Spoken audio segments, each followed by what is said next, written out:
resilience and stuff. And like I didn't come from a background like when you talked about the kindergarten and all of this stuff, and I went to school in Canada and the U.S. and noticed the difference of like I felt stupid when I came to Canada because I was like, wow, we don't learn anything in Georgia. Like what? But like if I had gone to a school that had done something like this and then learned on the programs, yeah, I would have still thought school was bullshit. But I would have at least known, okay, from this age, like you're talking about your kids not being incentivized 14 years from now, knowing from jump, okay, if I at least even know this and see this information 10 years from now, I can change. Like, sorry, I don't know if I'm articulating this. Let me rephrase it in my nerd brain, which is, I think we have done a bad job as educators communicating the importance of the work we're doing. There's not many people in my neighborhood who care about a standardized test score. They want opportunity, they want jobs, they want better health, they want money in the bank, you fill in the blanks. And we all know that's correlated with test scores. That's why we like them. But we don't do a good job of communicating that. I was on the state school board of Massachusetts, and we closed bad schools. And I'll never forget this black woman, a mother, came up to me afterwards, after we just closed the school. We were about to vote to close the school. And she said, "This is a good school." And I said, "No, ma'am, it's not." And she reached into her purse and she pulled out her kid's report card. And it had all A's on it. And she said, "This is a good school." And I said, "Ma'am, I'm happy to spend as much time as you want. They have lied to you. And I promise we're going to get a better option for you than the one you're in. Because this is the problem, ma'am, is that we've been reporting stuff and test scores and levels and that kind of stuff. And right? She did her job. And so, yeah, I have asked people, no one likes my idea, but I've asked people to report out their parents and probabilities of going to prison.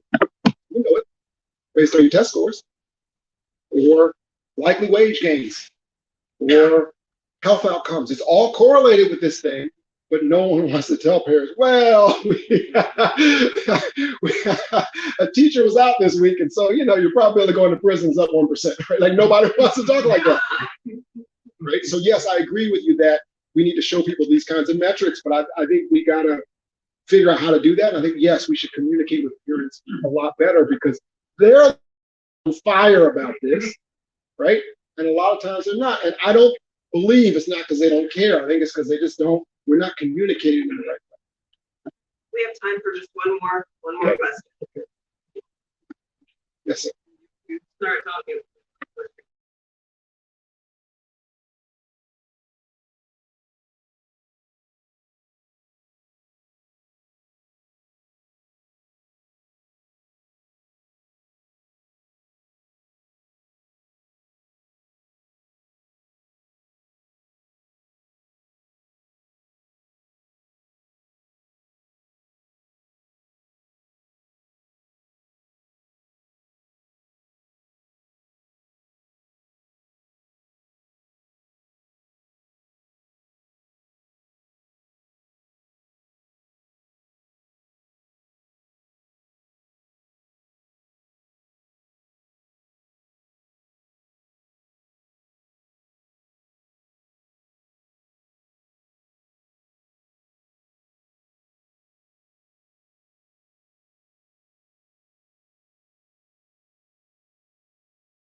she would, she's called tell it like it is. She would just tell it like it was.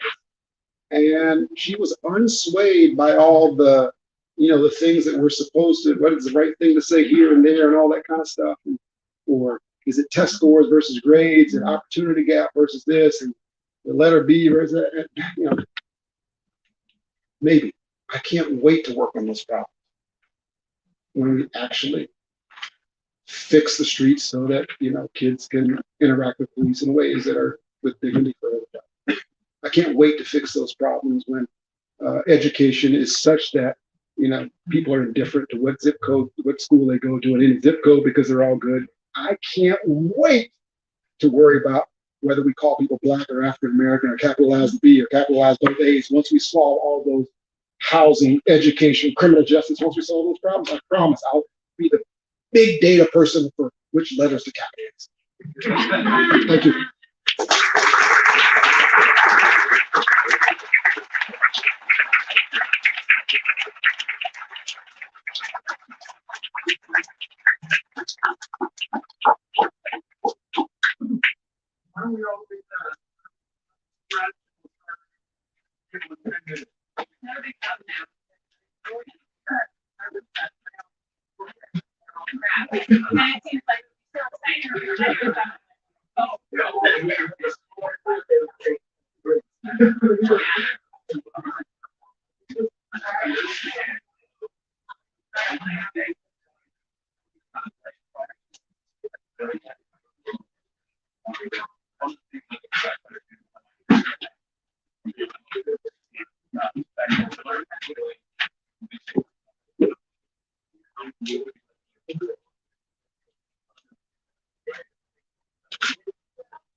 I apologize.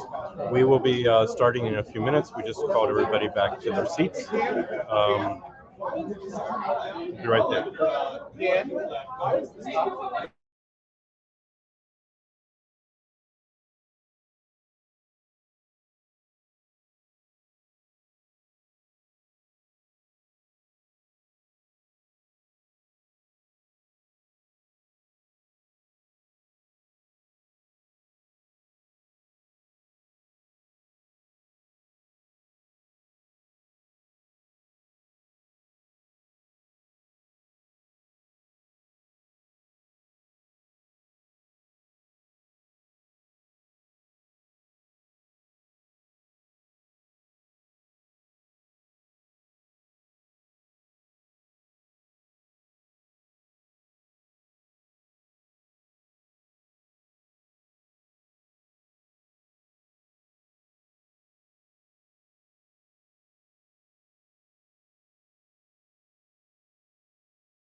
Just there to sort of like set the stage. Like, let's learn a little bit. I have a few slides.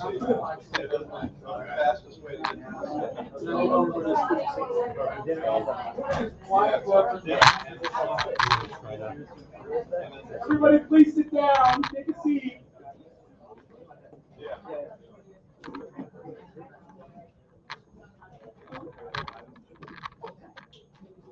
Michael, it doesn't matter what order. I like my slideshow, but I Eric will include. Oh yeah. And then maybe.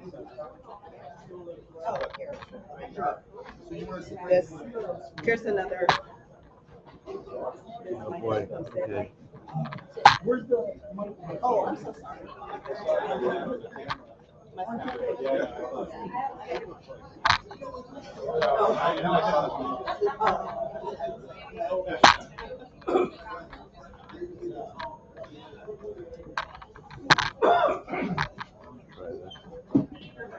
I wanted to say I'm going to follow. Thank you. Thank you very much. I just try to talk.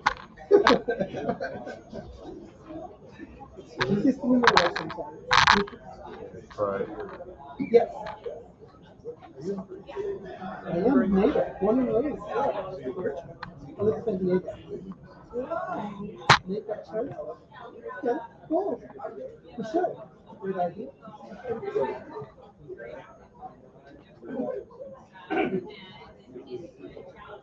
Okay. Oh, good. Yeah. Hi, everyone. So up next, Mike Bowen is going to moderate our panel with Eric Smith, David Bernstein, and Wei Chen. We didn't do anything yet. Wait. Anticipation. Good afternoon. Isn't this great? Feel the energy? Good. Yeah. This is wonderful. I'm glad to see everybody here, and I've had a chance to meet some of you. Can you put the microphone closer? Oh, I'm sorry. How about this? Okay. So I'm glad everybody's here. We're going to do a panel discussion and talk with 3 of these individuals who are making an impact. And I'd like to say again, I'll introduce myself as Mike Bowen, and I was born in Oceanside, California, and my favorite cartoon character is Race Bannon from Johnny Quest. And anytime I get an opportunity to say something other than the pet dimensions of oppression, I take that opportunity. And so I'd like to start with Eric Smith here, who's also a co-founder with me with the Foundation for Free Black Thought. And Eric, Go ahead and introduce yourself. What he said. Do I need a favorite question here? No, no. Okay. Yes, Eric Smith, Associate Professor of Rhetoric at York College of Pennsylvania, co-founder of Free Black Thought, Pisces. All right. David Bernstein, founder of the Jewish Institute for Liberal Values. Ping pong player.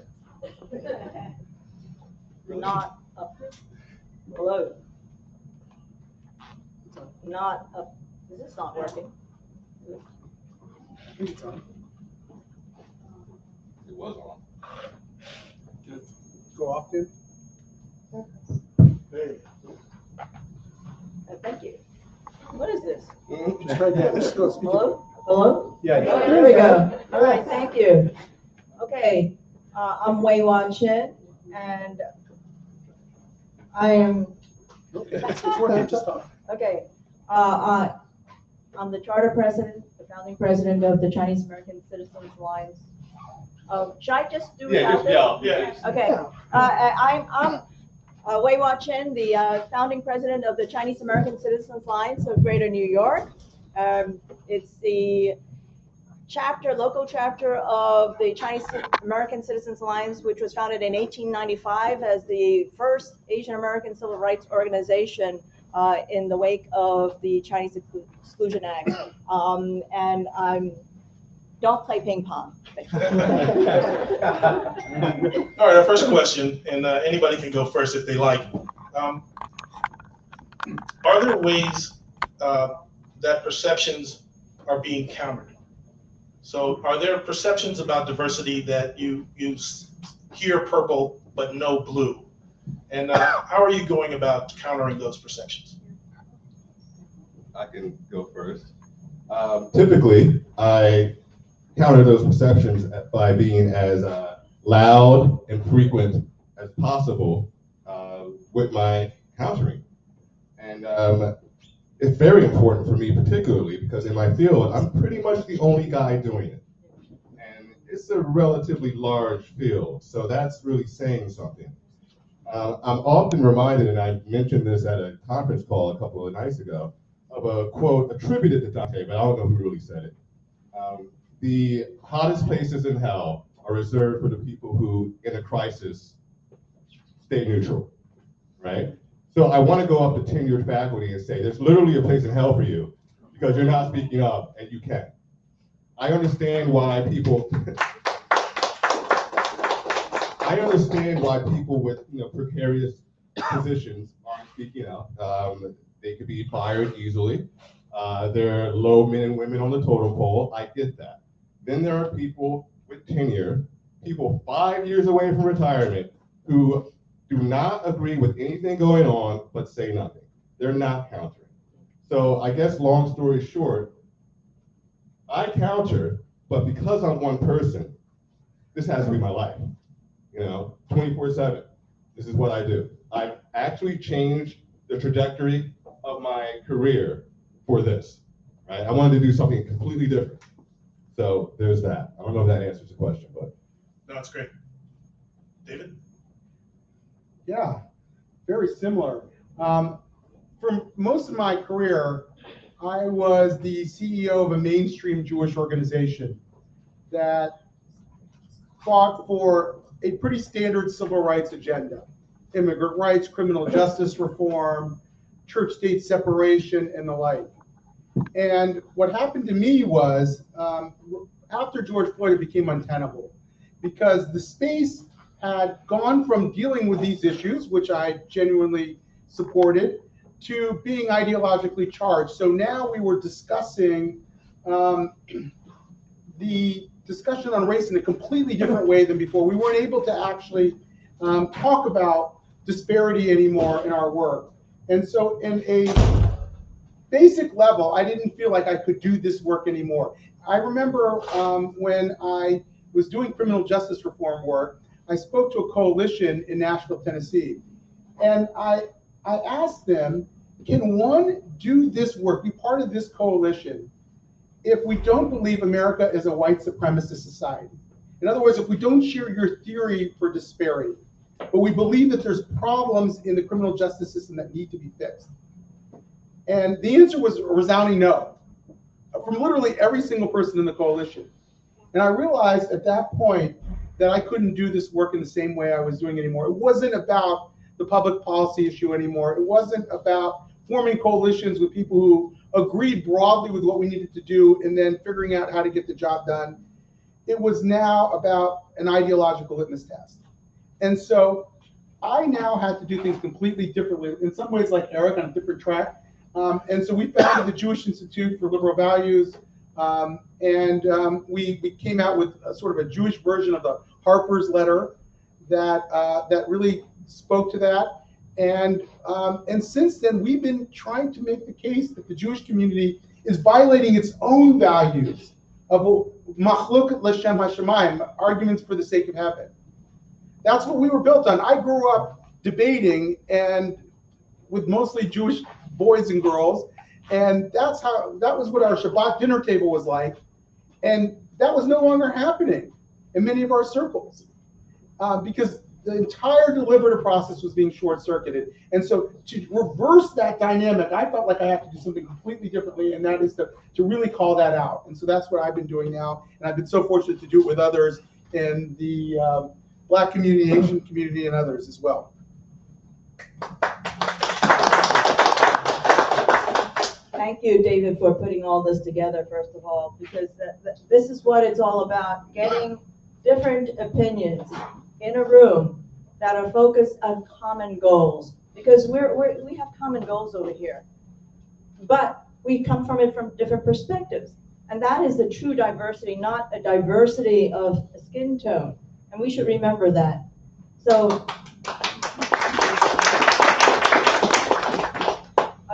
like many Asians, I did not start as an activist in some social justice area, because I don't believe in social justice, by the way. I believe in justice. Because once you start talking about social justice, you're putting an identity qualifier to it. You're talking about group justice. When you talk about group justice, you're talking about group identity, not individual identity. When you judge, punish, reward people by their group identity, that is an anathema to liberal values of judging each individual as a human being. So how do we get here? For Asians, many of us really came here because of cultural reasons. They were being suppressed in China. Many of us were refugees. For the population that is Asian in America right now, more than half are foreign born. We have a different value set because we still believe in the American dream. That has become lost here. And part of our drive here is to protect that American dream, whether it means in education, and that's very dear to us. You know, we talked about education earlier today. We believe it's good for everybody. We saw in New York City, where we're based, that the schools, the best schools, were being under attack because there were too many Asians in them. That is not acceptable. So we start off by saying, what does it mean? We cannot ever think of ourselves as being too many of anything. We are going to be represented by our achievement. You know, that we talked about achievement before. You have to think about if there are pockets of geographic, let's make it geographic, of this city where kids are not getting into the top schools. Why is that, and what must we do about that? You know, that little grade report card that Roland Fryer was just talking about, that happens in schools here in New York City, where a complete middle school, not a single 8th grader can do fractions. And they're getting A's, okay? And they expect to get into the top schools. You cannot do that. That is ridiculous. And so fortunately, we do have Ian Rowe, and other people who are working hard at charter schools who are thinking about schools for everybody. And that's what I think that the Asians here in this room talk about too. We want not to be discriminated against based on our race, but we also want to make education better for everybody because that is good for the entire community.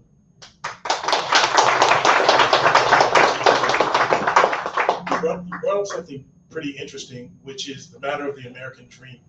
What does it feel like to be a champion of the American dream and liberal values when people expect you to be a dissident or revolutionary? Wow, that's a really simple question. Let me think about this a little bit. I think I need to stand up for this one. Can I stand up? Is that right? Yeah. I'm not better than anybody. I just want to stand up. We need a better mic. Do I need to use mic? Not you. Okay, so I'll use it anyway. The American dream. I think the American dream is my dream. But here's the thing about that. A lot of people think the American dream is not attainable for most people, not just the people in downtrodden situations. For most people, it's just unrealistic. Some people have different, resources that they can use. Other people have no resources at all.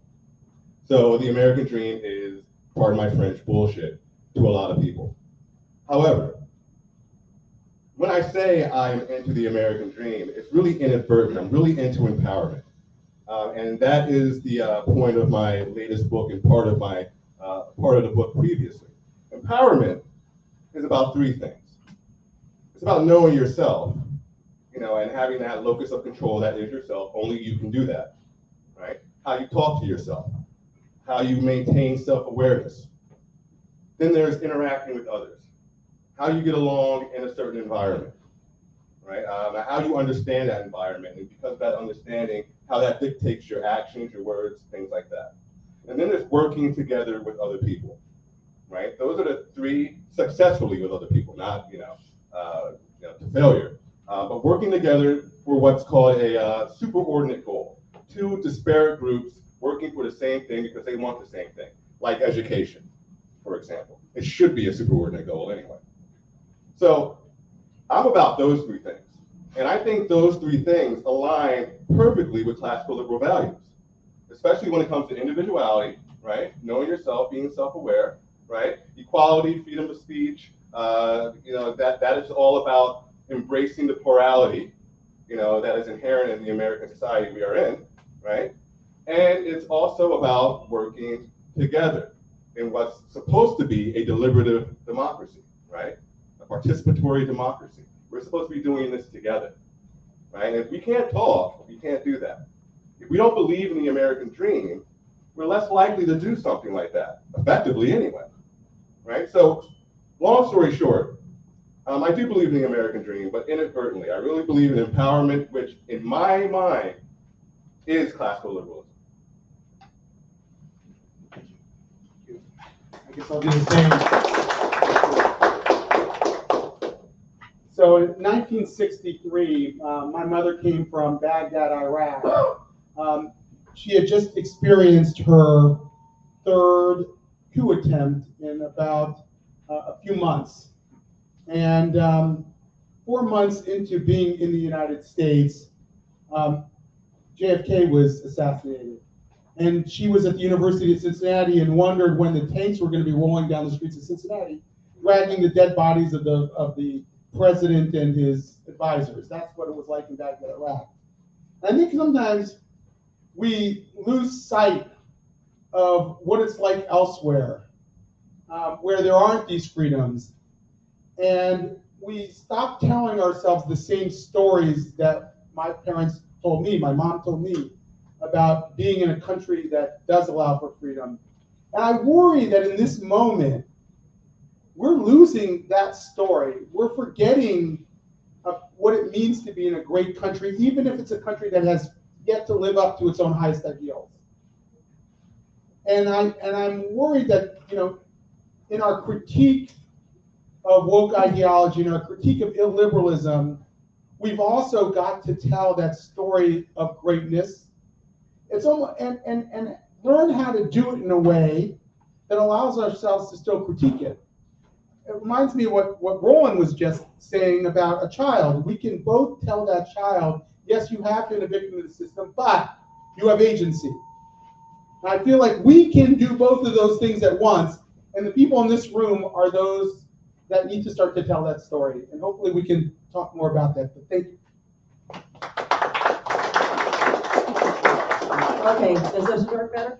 I want to mention, since we've used the word agency a number of times, over this weekend, Ian Rowe had an op-ed in the New York Post pointing out that specifically, that one of the problems here in the way we are teaching incorrectly, there's certain minority groups here that are not being well served by the education system.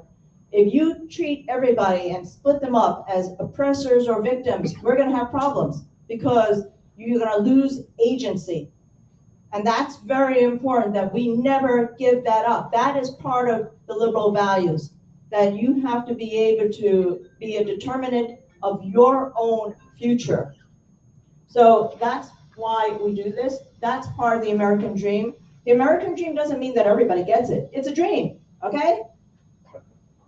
And you know, anything here that we say in the Constitution or the changes, history, it's not perfect.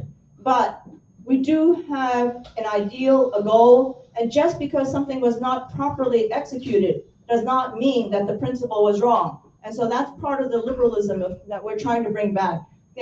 Science, truth, these are things that we talked about here. Once we start losing track of those items, which is part of the dream actually, because once you say that we're going to go and forget about how we interrelate with people, we have a problem in this kind of fulfillment of each of our dreams. Great, love it. I want to talk about agency and building on that, because within our own communities, within our towns, within our cities, we have different religions, we have different politics, and we have different ethnic traditions. How do you find yourself negotiating that when you say, I kind of want to speak for my people, or I kind of want to represent my people? Tell us a little bit about that difficulty and how, if you can, you might overcome that. I'm not going first next time. You guys can do that. Well, for me, I utilize a concept that I've beaten into my students' heads for the last few years. And that concept comes from the social linguist James G. And the word is discourse. Now, it's not discourse in the normal sense of conversation, right? Or certain rules of conversation. It's discourse with a capital D, and he capitalizes it. Basically what it is the values, attitudes, beliefs, social identities that are favored in a particular community. And each community has their own discourse. Number one, understand that that exists. Understand that there are different groups with different values, attitudes, and beliefs. Secondly, because of those values, attitudes, and beliefs, we need to realize what Jonathan Haidt talks about with moral foundations theory. We all have the same beliefs or the same values. We emphasize some more than others. Realizing that commonality of values, although we emphasize some more than others, is also an initial step we need to be taking to talk to people who are not quite like us, right? Lastly, and this aligns with discourse, this is from another rhetorician named Kenneth Berg, who came up with a term called terministic screens. What this is the fact that we look at things, and when we look at things, we look at the world, we select certain aspects of it and deflect other aspects of it, right? So when we look at the American flag, Colin Kaepernick selects certain things and deflects other things. And people who are upset because what they select, he deflects, right? Those are the ones who cause the big stink when he kneeled, right? So terministic screens, we each see the same thing differently, but here's the thing. All of it is there. right? All of it's there. Everybody's right when they're selecting something, all right? So we have to realize that. All right, you're seeing this aspect of this. I'm seeing this aspect of this. How can we negotiate this, all right? Because we're both right in a very real sense. Yeah, I'm done. All right. So I'm going to actually use this as an opportunity to talk a little bit about diversity within the Jewish community, what that means. So a couple things. Number one is when very often people who don't know the Jewish community well will think of us as a religion, because that is exactly how American Jews have positioned themselves or been positioned on the American scene. In fact, there was an article in the 1950s by a guy named Will Herberg called Protestant, Catholic, and Jew. And it was the Jewish community really didn't understand itself traditionally as a religion, but it was on the American scene in a unique brand of pluralism that was sort of given to groups like the Jews and the Irish and the Italians, that Jews had to fit within that mold of being a religion. But if you actually look at how Jews see themselves, even today, 60% of American Jews will define themselves culturally or nationally, but not religiously. In other words, the overwhelming percentage see themselves primarily as being part of a culture or an ethnicity, and not as a religion, even though, of course, they may still be practicing religiously. Who are we politically? American Jews are Democrats about 70%. Vote Democratic about 70%. We are one of the most reliable constituencies for the Democratic Party. About 50% of American Jews define themselves as liberal, which is pretty high because the overall percentage of American society is about 20%. If you took out the Orthodox community from that, it would even be higher Democratic. But if you look at the Orthodox community, which is a minority of our community, it's about 75% of Orthodox Jews are now leaning Republican. So you're seeing a growing percentage of the American Jewish community, the Orthodox community, voting Republican, and over time that the demography is likely to play out in politics. So we may be becoming very slowly a more conservative community, but it's very slowly. So one last thing to look at. The question is the American Jewish community woke? And I went really deep in the data to try to find some evidence of where we stood on these issues. And it just shows you we have a lot of sort of polling and surveying to do, because the organizations around today are not asking the right questions, in my view, about where people are on the culture wars and to get a real sense of the diversity, the rich diversity in their own community. The best I could do was looking at attitudes toward Israel. 80% of the American Jewish community is either extremely supportive or moderately supportive of Israel. Now, what does that tell you about wokeness? I can tell you that if 80% are either extremely supportive or moderately supportive of Israel, they're not likely to be hyper woke as well.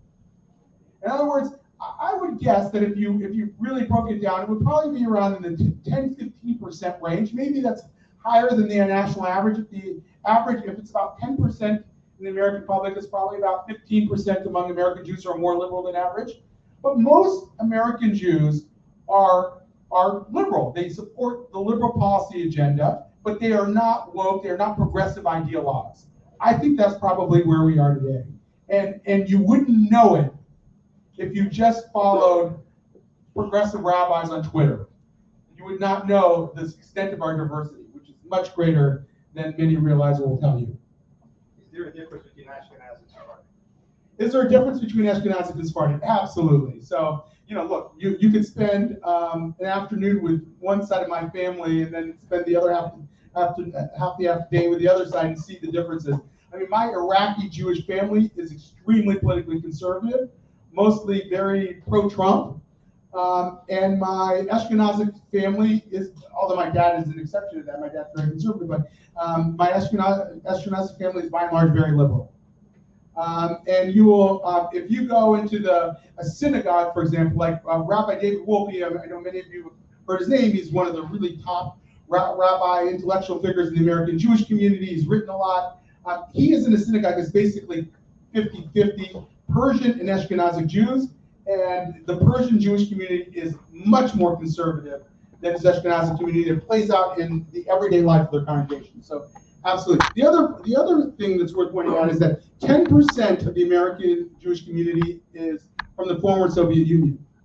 And that's really from the late 80s and early 1990s on. And they are a much more politically conservative dimension of the Jewish community. That doesn't mean that they all vote Republican, but they are exceedingly anti-woke, almost to a person.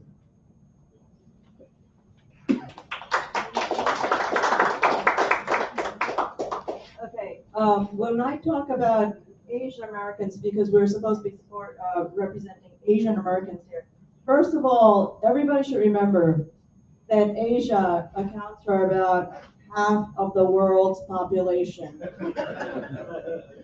We don't look all alike. We don't talk all alike. We've been warring against each other for centuries and millennia, okay?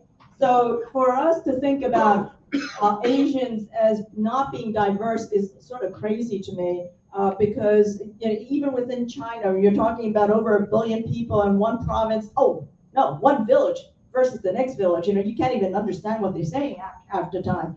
So I think that first of all, we should really think about this whole Asian name as one that really does not reflect reality. It was something that was just put out there because we figured, not we, but whoever, the Census Bureau, whatever, it's this aggregation, they turn on the Asians whenever they feel like it. Let's lump you all together, or no, let's take you all apart. It's complete nonsense, actually. But I think that to address what we think about, it's very diverse because of that. We have people who have many different opinions. I can't say that there is one overwhelming opinion that's overriding for our values, other than some of the more immigrant values, because as I said, more than half of all of the people here, nearly 60%, who are Asian, of Asian descent, are actually foreign born. And that's a very high number, much, much higher than the general population. So that means that there are a lot of the more traditional values, which means that the older guys who are foreign born, the younger ones tend to be ABCs, what they call, well, for Chinese, that ABC means American born Chinese, but other ones who are born here, they may be more woke because of the education. But the older ones tend not to be. They tend to be a lot more traditional, and they will say that, work is what's going to get you ahead. It's work, and if you don't like something, you get a whack. It's the Roland Fryer talking about his grandma talking, give him kid a couple of whacks. I think that that's very, very much accepted. So are we woke? Yes, there are groups that are also woke. So a lot of the ones who are representing themselves, because they are more Americanized, they have processed that part of it, but they will not be serving most of the people again. And so that is an issue when we are, you could see, when we work on education, we have the grassroots, the parents, the families, they all come out and they really support what we do. And then there are the ones who are out and saying that we're getting a handout from the government. Those NGOs say, no, we want to go and say, we can oppress our own people and say, it's okay, let's just get rid of the test. We don't believe in tests because that we're not here about getting education for everybody. We just want to play with numbers. And that we oppose for most of the people. So diverse opinions, but I think that looking at the demographics, you could see that there is still, because many of them are new immigrants, we're probably more two-parent households than most others. That will affect some of the thinking as well. So we're diverse. Cool. I'd like you to go first one more time. Uh-oh, all right. And as Yogi Berra says, the prognostication is really hard, especially about the future. So I'd like you to speak about how you are going to engage in the future and what you think the outlook is. I think that the first thing in engaging with the future is really being able to continue discourse. Because what we're doing over here is saying that these are the things that are important to us, being able to even talk to one another. because facts matter, okay? We could disagree on what we believe we should do. We could disagree and have opinions, okay? Everybody's entitled to their opinion, but we're not entitled to our own facts. So that's the first thing, that we should get the data out there. You can't have a rational discussion if you don't deal with facts. I mean, if we want to have an irrational discussion, we could go and say whatever we want. And we say, I want this. Well, that doesn't have to do with reality. I want it to rain right now. That doesn't work, okay? So I think that we have to get back to that kind of discourse that is based on reason, which is what this is about also. Because we see around us that there are a lot of discussions that have nothing to do with reality, nothing to do with reason, and we can't find real solutions if we do not deal with real facts.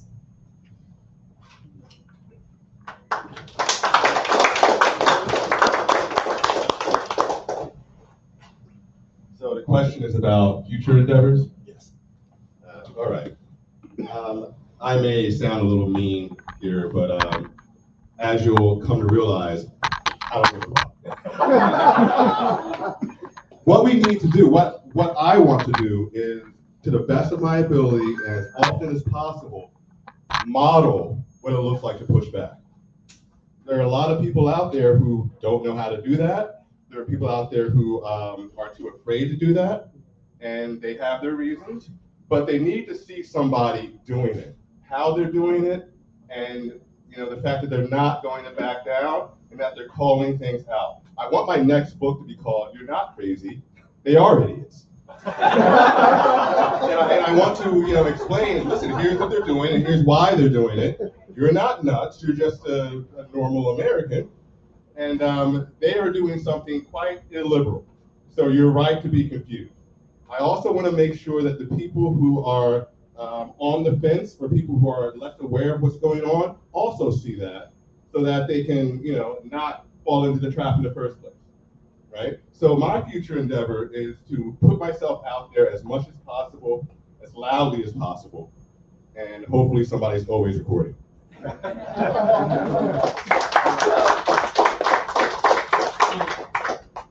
So, growing up Jewish in the United States, we heard a lot about the civil rights movement. My father was, an activist in the day, and everybody's father or cousin or uncle was an activist in the day. Maybe not as much as they let on, maybe it wasn't completely honest, but there were a lot of Jews involved in the civil rights movement. And psychologically, for the Jewish community, it has to have strong allies. And our experience in this country was always, we did better when we had allies.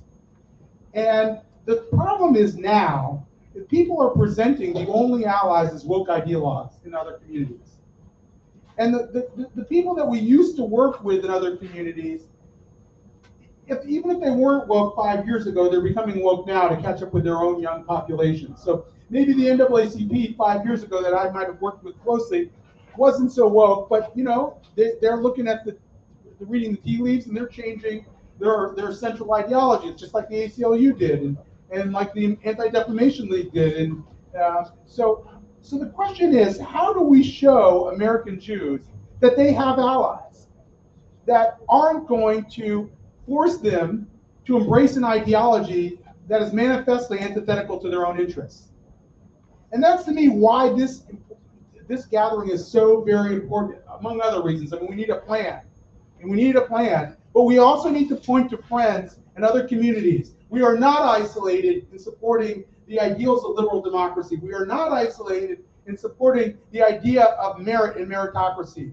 We are not isolated in standing up for American values. We're not isolated in believing that we still need the police, or we are not isolated in thinking that excellence in education is good for all our communities. That's what we used to say to ourselves and to the allies that we fought with. And we don't anymore. And that's what we've got to reclaim, and we can only do it by building a new coalition. So that's why I'm so happy to be here with you all.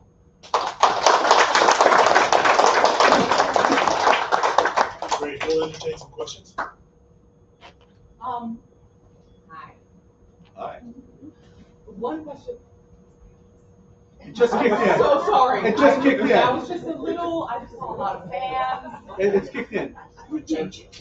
Actual, I know, but like everybody, actual question, because I wrote stuff down as y'all were talking. I spend a lot of time online. That's like my whole job thing is doing YouTube stuff. Yes. But the age demographic that I typically have is 18 to 35. And I think a lot of people in that age range are frustrated because it seems like, and I've said this to people, no one's talking to us or with us. They're just talking to us or down at us and being like, oh, you're all snowflakes. You guys are all so sensitive, blah, blah, blah, blah. And I think that sensitivity is important because that's what gets shit changed. And, yeah, a lot of people need to toughen up. I can say that as someone who has to deal with it a lot.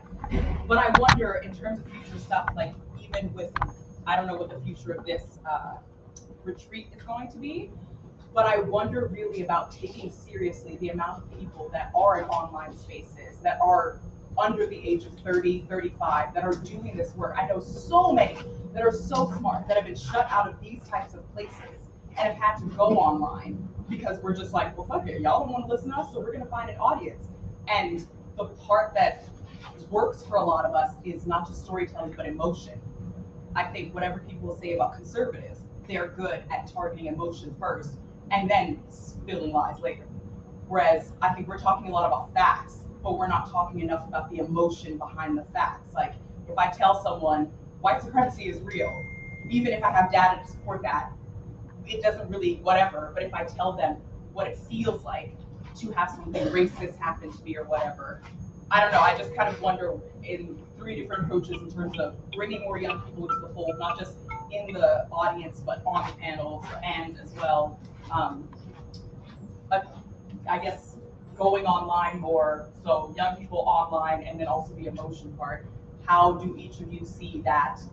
Or what steps, if you've thought about it even, do you see as what we can do, people in this space and y'all on the stage? Well, I have the mic, so I guess I'll stand up. Aristotle said in his treatise on rhetoric, I wish all we needed was logic, but we don't because we're human, so we have to have emotion and credibility. You said credibility too, right? You have to be trustworthy, you know, which is where a lot of the whole positionality argument comes from, but that's another thing. We can talk about that later. But yes, I agree. We have to acknowledge the power of emotion and put that into whatever we're saying, along with the facts, right? Not just the emotion. That's bad too. Along with the facts, right? And that's what we need to do. So I agree 100%. Regarding the other thing about people who talk at, I only talk at people when they won't allow me to talk with them. And that happens a lot. It's odd being in a field like rhetoric because I'm looking at rhetoricians refuse to use rhetoric. And the irony apparently is not lost on them. They don't care, right? So with people like that, yeah, I'm gonna talk about them to other people who will talk with me. But if you're willing to talk, if you wanna have this conversation, I'm there, you know, and I'll listen to you as long as you listen to me. So, look, there's a lot of things I don't know how to do. I don't know how to build a YouTube audience of about, what, 500,000 or something like that? Like, I mean, you know, so I don't know how to do that. And I don't either. I don't know about that. Algorithms just happen, you know? Yeah, right, yeah, sure. You're doing something that I'm not doing, okay? So what I want to do is bring really smart people of different ages, different backgrounds, and different skill sets together and come to a table like this, you know, where we're going to be doing some planning and coming up with the best ideas we can and learning how we're going to bring in younger people. We're going to tell better stories. We're going to build bigger audiences than we have right now. So, you know, and then count on you when we do round 2 of this, it's going to be triple the size, to bring in some of those younger voices into the mix so that they're helping us think through these challenges and they're part of the plan as well.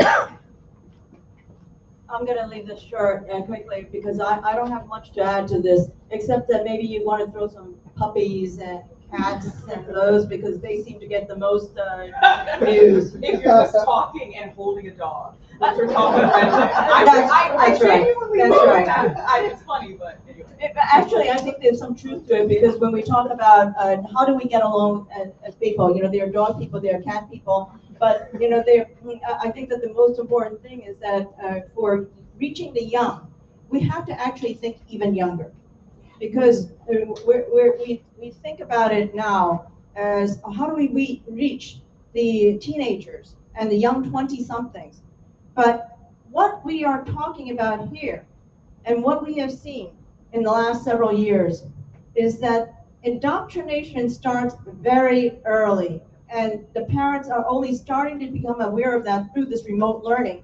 that the kids are being indoctrinated in elementary school, and they are being taught things that are actually going to be harmful to the kids later. So the parents have to be out there very early. We have to capture actually the parents so that you can capture the young, okay? So, it starts out like that, because otherwise we're going to have generations of gaslit people.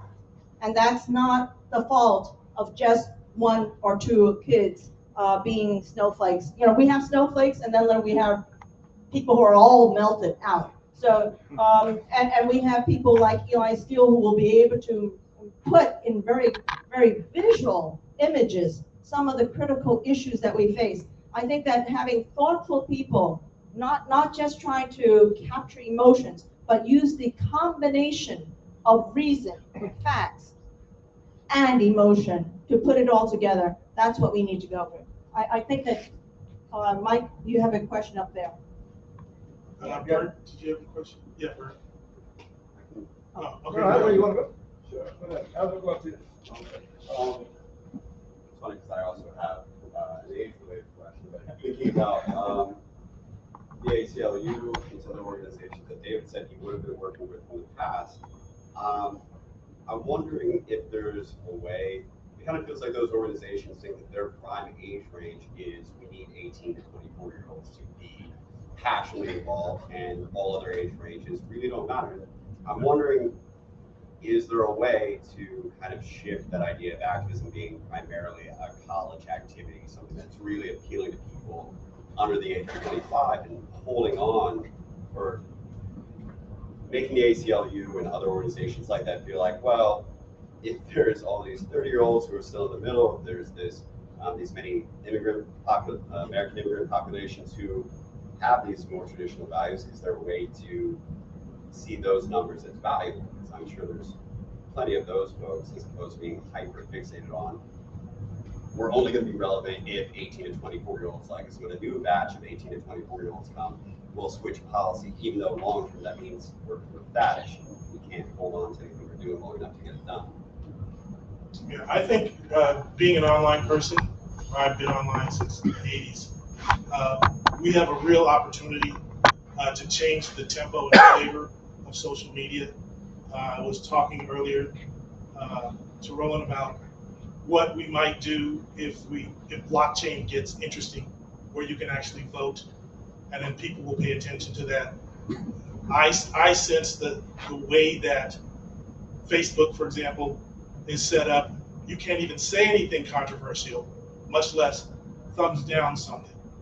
And there has to be a fundamental change in the way people approach media. Because in the end, they're going to watch, the average American watches 30 hours of television a week, and more of that is online. And more sales go online, and people pay more attention to online than ever before. And I have 3 young, kids that don't call for information on the phone. They have phones, but they don't use it as a phone, right? So new media spaces are going to open up. Nobody knew what TikTok was 3 years ago. So there's going to be opportunities for us to be present there and make our voices heard, and invite people like Kimmy Katiti, who's very popular. And yeah, I think it's important that we engage those young people where they are, where they go, and say that, we're not all old fuddy-duddies with no ideas, that we are embracing of your differences and of your ideas, as long as we stick to the facts, because that's what the new discourse can be. So I'm hopeful in that regard. Yes. So who has the most to gain by spreading extreme woke ideology? Who? Can we brainstorm? Yeah, I look at it, especially in my industry, as ESG, where mainstream corporations just say, we're going to try to get these points and be included by these capitalists and making the profile of our company higher. But we are seeing the dissidents. We are seeing somebody who used to be a DEI officer, and they says, oh, now I understand how they were using me. And we want to be a voice for those dissidents who say, this is fake, and this is not really about what we are. So we have to watch out, again, for especially new immigrants who come here, and they have to fill out their I-9s, and then they have to fill out their non-sexual harassment policies, and they have to go through HR, and the extent to which HR kind of says, this is the way you have to work in America, we have to watch out for the woke things that crawl into that. And we have to call them out. And if maybe we get another kind of capitalist, I don't know, who does an anti-ESG, or at least exposes the fraudulent part of it. So that's what I see. We're gonna have to wrap it up. Yeah, we have to wrap it up, but great panel. Well, Mike. Yeah, Mike had, yeah. No, we have to wrap it up. I was going to ask about diversity. We discussed diversity in the Asian community and the Jewish community. I've written books about this. I've even called for getting rid of the categories because they're fictitious. I've stopped short with blacks. And that's what Nathan Glazer and Moynihan and anybody who's written about this have done. What I've written is we should perhaps, the censorship keep continuing asking about blacks, because I have this impression that you have a cohesion, blacks have a cohesion that are completely lacking in Hispanic nations. Is that a mistake? Is the black community much more diverse than people realize? Anybody answer this? Everyone at the same time. What? You know what I mean? I don't mean like I don't mean every individual. I mean in Hispanics you have discrete groups. You have Cuban Americans, Mexican Americans, Puerto Rican Americans, each having strong cultural differences. The same with Asians. You have Chinese Americans, Indian Americans, completely different. People just assume that African Americans and Black Americans are much more cohesive than that. Yeah, there are over 40 million Black Americans. Yeah. There are over 40 million life stories, experiences, and perspectives. That's my answer. Well, yes, and that's, I mean, I would be a very bad co-founder of Free Black Thought if I thought otherwise. So the answer is to get rid of the category then. Get rid of the category. I don't even like the term Black community. That's decentralizing. I use it because people are used to it, but I don't like it. Oh, I was just gonna say, that's what makes the name of the organization, Free Black Thought, so radical. Because up until this point, in 2022, Black has been identified largely as monolithic, as hegemonic, as the same. And it's really pernicious. It's a pernicious imposition, because then the people who counter the sort of mainstream narratives across time are the exceptions to the rule, right? They're just, or they don't know any better, or they're Uncle Tom, or the Coons, or the white supremacists in hiding, right? And so Black thought has never been free, and it can't be free because of the imposition of that racialization. So the category has to be. We can talk later about dirty laundry. Thank you very much.